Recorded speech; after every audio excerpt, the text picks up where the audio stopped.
Loan বা ঋণের যে জাল সেটা থেকে বেরিয়ে আসার উপায় কী, সেই বিষয় নিয়ে আজকের ভিডিওটায় আমরা আলোচনা করব। নমস্কার, আমি প্রাণ চক্রবর্তী। বিভিন্ন বিষয় নিয়ে আপনাদের সাথে কথা বলি। বর্তমানে প্রতিটা পরিবারই বিভিন্নভাবে ঋণের জালে, এখন তো আর ঋণ ধার বলি না, লোন বলি আমরা, সে লোনের জালে আবদ্ধ। মাসিক কিস্তি, সাপ্তাহিক কিস্তি, ইএমআই, এছাড়া গোল্ড লোন আছে, বাইকের বা এটা সেটা কিনেছি তার ইএমআই আছে, বিভিন্নভাবে আমরা জড়িয়ে আছি। এই লোন থাকাটা কিন্তু কোনো অপরাধ নয়।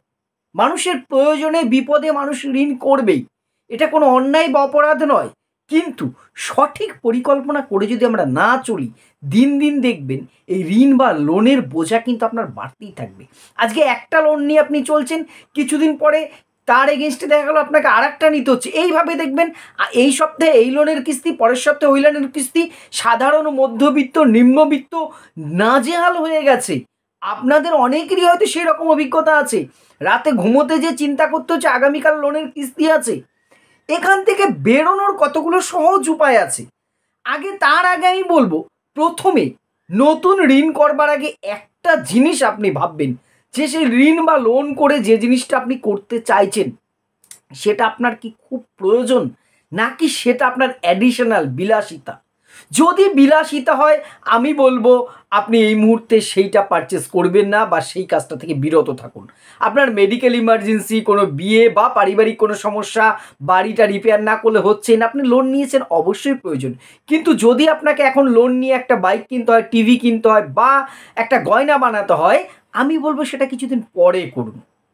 এইটা প্রথম অ্যাডভাইস থাকবে। তারপরে এবার আসি এই ঋণের বোঝা থেকে আমরা বেরোবো কী করে। ফার্স্ট যেটা আপনি একটা প্রতিজ্ঞা করুন তো আগে, যে নতুন করে খুব বিপদ না হলে আমি লোন করব না। এখন অনেকেই, আপনি জানি অনেকে একমত হবে না, দাদা শখে কেউ লোন করে না, অনেকে করে।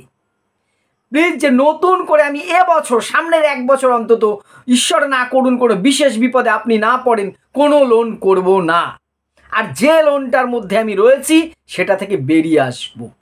এই প্রতিজ্ঞাটা আপনার যদি না থাকে, তাহলে প্রাণ চক্রবর্তী কেন, অনেক বড় যারা আর্থিক গুরু আছে, যারা এই সমস্ত অ্যাডভাইজার আছে, তারাও কিন্তু আপনাকে বাঁচাতে পারবে না। প্রথম আপনাকে যাই হয়ে যাক, আমি কোনো লোন করব না, আর যে লোনটা আছে এনিহাও আমি এখান থেকে বেরোবো শোধ করে, এইটা আনুন।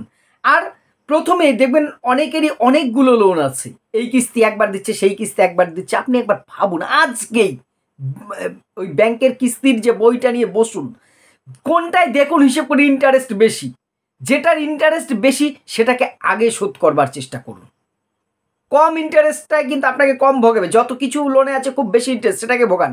আর একটা জিনিস করুন, অনেকগুলো লোন আছে, যেটা ছোট অল্প অ্যামাউন্ট, সেটা আগে তাড়াতাড়ি ক্লোজ করুন। তো আপনার মাথা থেকে দেখুন বোঝা কমবে। 4টে কিস্তি, সব মাসে 3টে কিস্তি, এখান থেকে আপনি একটা জায়গায় আনার চেষ্টা করুন। ছোট লোনগুলোকে ইমিডিয়েট আপনি শোধ করুন, একটু ফোর্স, আপনার একটু কষ্ট হলেও একটা জায়গায় আনুন। সবগুলো লোনকে, ছোটোগুলোকে শোধ করে দরকার আপনি একটা লোন টানুন, দেখবেন একটু মানসিক শান্তি পাবেন যে মাসে একবার আমি একটা কিস্তি দিই। কিন্তু মাসে আজকে এই পাওনাদার আসছে, কালকে ওই ব্যাংকে যে আপনাকে লাইন দাঁড়াচ্ছে, পরশু ওই করতে হচ্ছে, দেখি তো আশেপাশে, সত্যি বলছি খুব কষ্ট হয়। এক জায়গায় কনসুলেট করুন সবগুলোকে, দেখবেন একটা সিস্টেমের মধ্যে আপনি আসবেন, খুব তাড়াতাড়ি আপনি এখান থেকে বেরোতে পারবেন। না হলে না, ওই একটা সে অভিমন্যুর চক্র বইয়ে আপনি ঘুরতেই থাকবেন, বেরোতে পারবেন না কিন্তু। আর ফার্স্ট যেটা আপনাকে করতে হবে, আজই কাল থেকেই শুরু করুন, বাজেট করুন একটা। আপনার আয় কতর মধ্যে আপনি ব্যয় করবেন। আমরা জানেন তো, এই ভারতীয় বা বাঙালিরা বেশিরভাগ ক্ষেত্রে, আমি নিজেও, এই যে এত জ্ঞান দিচ্ছি আমি বলছি আমি নিজেও, আমরা না বাজেট করে চলতে জানি না। আমরা হুটহাট খুব ব্যয় করে ফেলি। আরে হ্যাঁ, শখ ফুর্তি তো করতে হবে। একদিন রেস্টুরেন্টে যে খাবো না, আপনি সিনেমা বা অন্য কোথাও যাবেন না, সেটা তো বাধা পারে, কিন্তু আপনার বাজেটের মধ্যে আপনি এমন খরচ করে ফেলছেন, কালকে আপনার ছেলের টিউশন বিল দেওয়ার কথা আছে, সেই টাকাটা ভেঙে আপনি আজকে খাসির মাংস বা একটা নতুন কিছু বাড়িতে নিয়ে এসছেন।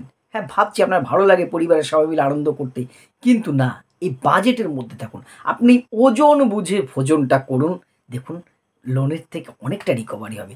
যে এই আমার আয়, আমার এই থেকে আমাকে লোন শোধ করতে হবে, এই দিয়ে আমার চলতে পারে, লোনের থেকে দূরে থাকবো, তার মধ্যে থাকুন। বাজেটটা খুব জরুরি। আর ছোট ঋণগুলো আগেই বললাম, শোধ করে এক জায়গায় করুন। আর নেক্সট যেটা, বিকল্প আয়ের চেষ্টা করুন। জানি আমার অনুরোধ বা আমার অ্যাডভাইসের ওপরে আপনার ইনকাম নির্ভর করছে না, আপনি সর্বোচ্চ চেষ্টা করছেন, করাটাই স্বাভাবিক, যত বেশি ইনকাম করা যায়, যে কাজই করুন না কেন। আপনি একজন টোটো চালালেও নিশ্চয়ই আমি কথা বলার পরে আপনি একটা টিপ বেশি মারবেন তা নয়, কিন্তু আপনাকে তবু অনুরোধ করবো, একটা যে কাজই করছেন না কেন একটা বিকল্প আয়ের উৎস খুঁজুন। বাড়ির যারা মহিলা আছেন, আমাদের মায়েরা, দিদিরা, প্লিজ, অনেকেই করেন জানি, দেখুন নিজ এলাকায় অনেক সৎ পথে ভালো কাজের উপায় আছে, তার একটা করুন। আর যে দাদা ভাই, দিদি ভাই, যেই দেখছেন ভিডিওটা, প্লিজ আপনি যে প্রফেশনের হন না কেন, একটা অল্টারনেটিভ, দিনের বেলা আপনি কাজ করেন, রাতে এমন কোনো একটা কাজ করুন যেখান থেকে আপনার 20 টাকা হোক। 20 টাকা মানে মাসে 600 টাকা, বছরে 6×72, আপনার প্রায় 7,500 টাকা ইনকাম হবে। কিন্তু ওই 20 টাকায় আপনি সারাদিনে যে দুবার চা খান, সেই চায়ের পয়সাটা হলেও তো হলো।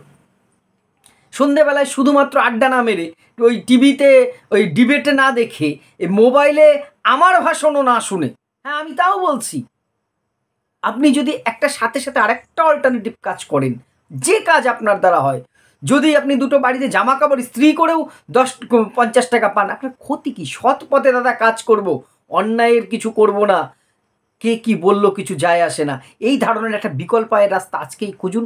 দেখুন আপনি ভালো থাকবেন। আর ব্যয় সংকোচন করতে, আমরা প্রচুর ব্যয় সংকোচন করতে জানি না।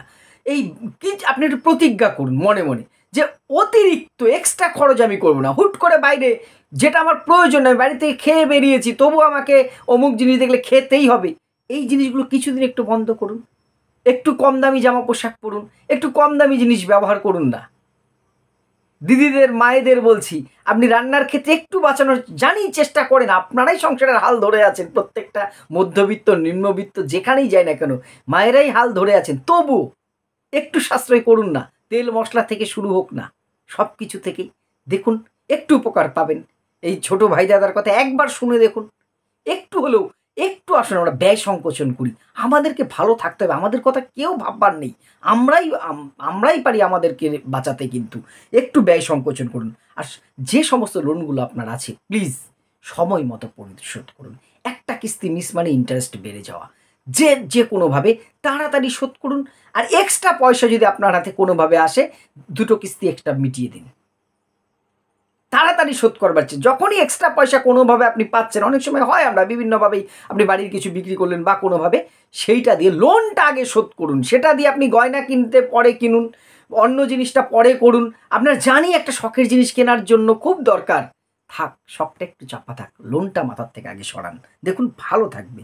আর প্লিজ অন্যেরটা দেখে নিজেকে কম্পেয়ার করা, এই কম্পেয়ার জিনিসটা আমাদের শেষ করে দিচ্ছে, জানেন তো, সাইকোলজি এটা আমাদের। আমরা অন্যের সাথে নিজেকে যতই স্বীকার করি আর না করি, আমরা তুলনা করি, আপনিও করেন আমিও করি। এই তুলনাটা যত কম করব তত ভালো থাকবো।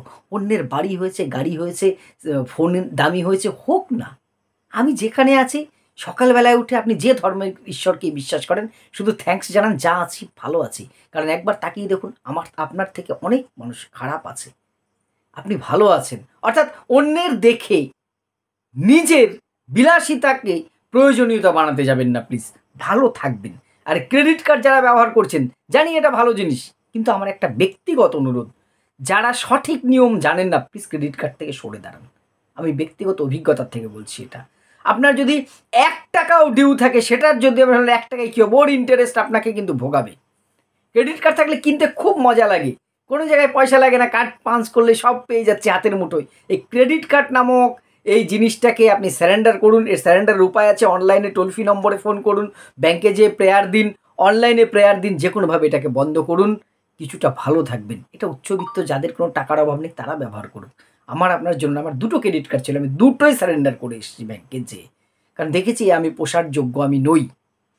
আর কি, এই লোনের ফাঁদে পড়ে কিন্তু মানুষ প্রতারণার ফাঁদে পড়ছে, বিভিন্ন লোন অ্যাপ ফোনে ঘুরছে, এক ক্লিকেই আপনাকে লোন দেবে। প্লিজ এই অ্যাপগুলোর থেকে বাঁচুন, অন্যকে বাঁচান, এর ফাঁদে আরও পড়বেন না।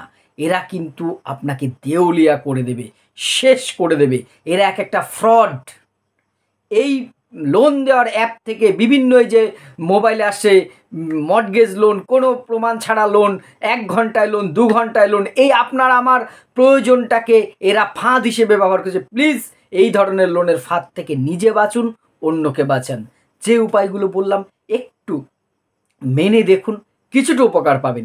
যদি উপকার না পান, আপনি আমার ভিডিওতে একটু গালাগাল করে যান, আমি নত মস্তকে নেব।